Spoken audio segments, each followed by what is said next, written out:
Hi, how are you doing? Welcome to the channel. Today I'm doing another video in my vampire series, and this is a player's guide to the disciplines, and today I'm going to be looking at Fortitude. So Fortitude on the face of it is a very simple discipline. It's the ability of a vampire to resist damage. Be that mundane damage or supernatural damage, the traditional banes of a vampire, for example, sunlight and fire. It's a very sunny day today, and I'm hoping to get this video recorded before the vampires come out tonight. There are some really old big buildings near me that look like they could house vampires, and certainly when I see them, it's the bats have left the belfry, Bela Lugosi's dead kind of runs through my head, especially when I'm having to walk up dark lanes on the dark on my own. Anyway, let's get back on with the video. Back on the farm. So it comes into the realm of physical disciplines, fortitude, celerity, and potence, and they tend to be fairly common. And what we've seen with these is an evolution from just being simple dots that added to either stamina, strength, or extra actions to celerity, through to live action rules. And in live action rules, what they tended to do was a few extra different things, and we'll cover those today as well, onto V5. And V5, the powers have got some very definite things you can do with it. And actually, that was one of the things I really liked about the disciplines in V5. So this supernatural fortitude and stamina, I think it actually affects the way I've played characters in the past as well. So I've played a couple of Ventrue over the years. One was a kind of a Ventrue bodyguard. The second was a Ventrue survivor who basically crashed as a mortal in the jungle, pulled himself out of the jungle, horrific injuries, and then he got embraced. And he developed lots of fortitude, even though physically he was a wreck and he was never going to be a fighter. He developed lots of fortitude as an expression of his inner resilience, his body's ability to shrug off damage. And actually with the bodyguard, he had lots of fortitude and lots of stamina, so he was able to take blows. And both those characters, in the mindsets, kind of walked, or not walked in the case of the first vampire, tall, knowing that they could take a hit, readjust, comport themselves, ask the question, is that all you've got, little man? And then use some powers on the enemy, where their presence or dominant kick in, or certainly with a bodyguard, the primary who he was looking at could step in and use his powers. So which clans have fortitude? So as I've already said, the Ventrue have fortitude, and that's their physical defense, giving them time for their presence and dominate to work as well.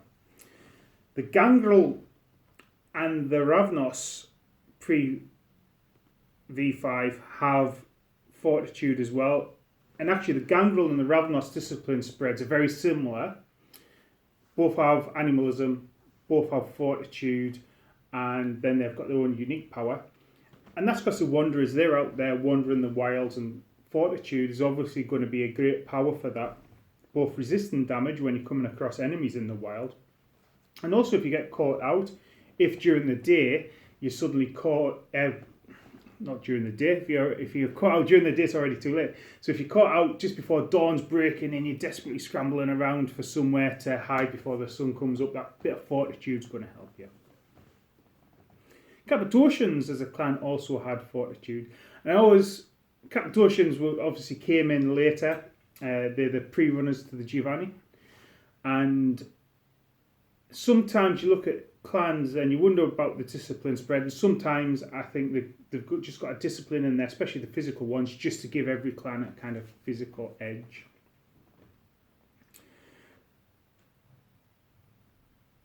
So the other thing that's really interesting about fortitude is,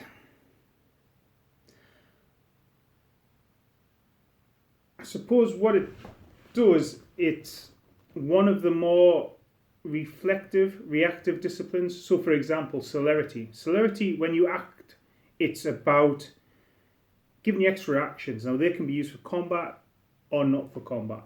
For aggressive combat or for escaping out of combat. Okay. Again, potence is normally supernatural strength. That's normally about smashing your opponents in combat, but it can also be about, we need to smash through a door, we need to lift a car. There's a lot more choices for it. Whereas Fortitude, if you're using Fortitude, you're in a situation where something's not quite as controlled as you'd like. So most of the time, it's a very reactive one.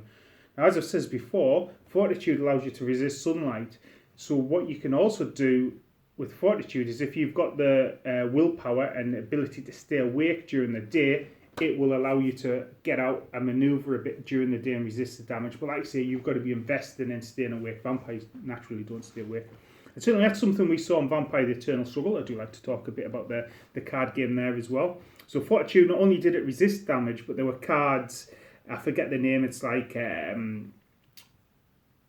dawn action or something, where your vampire is going to go to torpor, but it allows you to do an action which other vampires can't block. So when I was playing Vampire Eternal Struggle, I had a Ventrue deck which relied very heavily on this. The vampires getting out for unblockable bleeds, attacking an enemy's resource, and using the dominates and the presence to really make those hit hard and hurt the enemy. And certainly when I won the VTES Scottish Championships one year, that was a deck that got me there. So in 2nd edition, the tabletop, each level allowed you to soak fire and sunlight damage, give you a dice towards it, as well as add to your normal soak pools as well. So like I say, it's not the most exciting, but it is fairly useful. And for more social characters or mental-based characters, it gives you a bit of breathing room. Gives you the chance to take a hit and then be able to act. Now, we move on to talking about Laws of the Night, Larp. So like I said, this is where the physical powers started to evolve into having their own specific things that they did.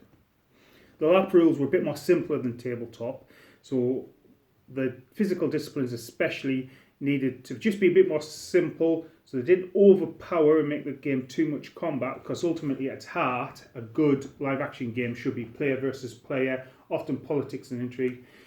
Sabbat might be slightly different, involving a lot more physical actions between the players, but generally what you want is, Camarilla games for example, is about plotting and scheming. So a very overpowering combat system actually takes away from that. I think you've got to design the mechanics for the gameplay that you want. So in Larp, Fortitude at low levels would see wound penalties affected, reduced extra health levels, downgrade and aggravated damage, and the ability to resist damage. And then at the advanced level, level 5 power, it had one of the most powerful powers in the game, which was the Aegis. So expend a willpower or 3 physical traits permanently, and you could resist all damage for a turn, including a killing blow. So if somebody's managed to decapitate you with celerity, you'd be like, Aegis. And like I say, just gives you that chance to stay on your feet and maybe escape. And what we also saw in Larp was those Fortitude starting to get names. So basic levels, endurance and metal, resilience, resistance, and the Aegis. Elder powers, and like I say, there's more elder powers, but just jumping through the few books I've got left, you had stuff like if you were hit by a weapon, the weapon would break. You could share your Fortitude, and then all the way up to a power where you became basically a juggernaut, your Auspex. Auspex? That was one of my previous videos. Your Fortitude made you an unstoppable juggernaut where people, unless they had high levels of potence, couldn't stop you, and it helped you resist damage as well. Now let's move on to the here and now, V5. So V5 comes along. Like I said before, with V5, most of the powers have a couple of choices at different levels, and I think that's really good, really refreshing. That was always one of the things. Elders got all the cool stuff. Actually, playing a game, you should have access to cool stuff as well, without it being up there with the Elders. But anyway, that's another discussion for another video I feel. So V5, we see some interesting things start to happen with Fortitude. So at level 1, you've got a choice of resilience, which is add your Fortitude to your health, and obviously this racks up as well. So if you've got this at level 3 Fortitude, you've got 3 extra health levels. The second power you can choose is Unswayable Mind, which adds Fortitude to resist mental and social, Fortitude dice pools to resist mental and social manipulation. So not only is your body strong, but your mind is strong as well. Level 2, we have Toughness, which is reduce incoming damage by your Fortitude as well. Mechanics around that. And again, that scales with the amount of Fortitude you have. The other power is Enduring Beasts, which is an amalgam with animals in level 1, which gives animals extra health based on your Fortitude when you create your familiars. Level 3 is Defy Bane, which is turn aggravated damage equal to your Fortitude to superficial, but that doesn't work all the time. It's a certain cap per scene. So if you have 5 levels of Fortitude over the course of a scene, escaping a burning building, for example, you could reduce 5 of those ag to superficial damage. And then the other level 3 powers fortify the inner facade. And that makes attempts to use Auspex and similar harder to use. Again, that's coming back to that fortifying the mental powers within. Level 4, Draft of Endurance, grants Fortitude to others. Like I said before, that was like a level 8, I think, level 9 Elder Power before. And then level 5, a couple of choices. Flesh of Marble, so you ignore the first source of damage each turn, which is pretty powerful.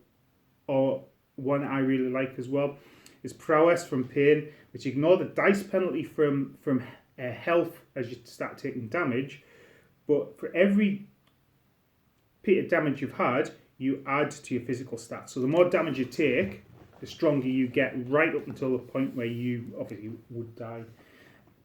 I don't know if I've mentioned it before, but I've been reading a set of books called the Joe Pitt Vampire Chronicles. If you've not read them, it's not World of Darkness, but it's very similar to World of Darkness. It's a great read. And actually, the vampire in there, as you become more blood, as you become weaker, I suppose as your blood pool decreases, your body gets stronger because the beast, the virus within, as I describe it, makes your body stronger, so you're more likely to get blood. And I just think, when I was reading that power, that's what pops into my mind. So some interesting powers there, and I really like the way we're starting to look at the mind as well as body when it comes to Fortitude. So my builds would see me looking at Unswayable Mind for the first level. I think vampires resistant, that mastery of your mind is really useful. Toughness would be my second pick. Defy Bane, my third. My fourth pick, I'm not too fussed about sharing that Fortitude amongst others. That's when I would go back and buy the level 1 power Resilience, because by then it's level 4, so I'm adding 4 to my health as well. And then finally level 5, I'm going to go Prowess with Pain. I like the fact that as I take damage, I'm getting stronger and then being able to either end the threat to my life or have enough physical traits to hopefully remove me from the threat to my life, rather than just stand there taking the damage. And of course, choices will often depend on role playing as it goes. You know, if I ended up maybe as the leader of a coterie, I might be looking to share Fortitude a bit more and use that level 4 power instead of going back and buying Resilience. But coming back to the point about mental Fortitude, my latest character creation, I create characters that I want to play. I've got a notebook, I jot down ideas, and some of them get more developed than others, was a ministry character.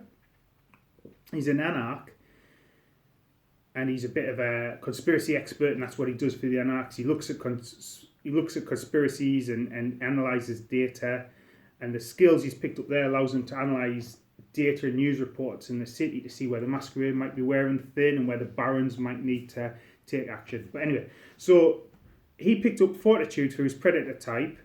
So because he's used to that idea of mental control and presence as an inclined power, you know, picking Unswayable Mind was the obvious choice for him. So not only has he got the ability to control others' minds, but he's got that as well. And again, that almost ties to that conspiracy idea of that tinfoil hat as well, which I thought was a nice retouch afterwards when I thought about it. So that's my thoughts on Fortitude. Hopefully I've covered what it is and some of my experiences with it. Certainly, it's a discipline I've always liked.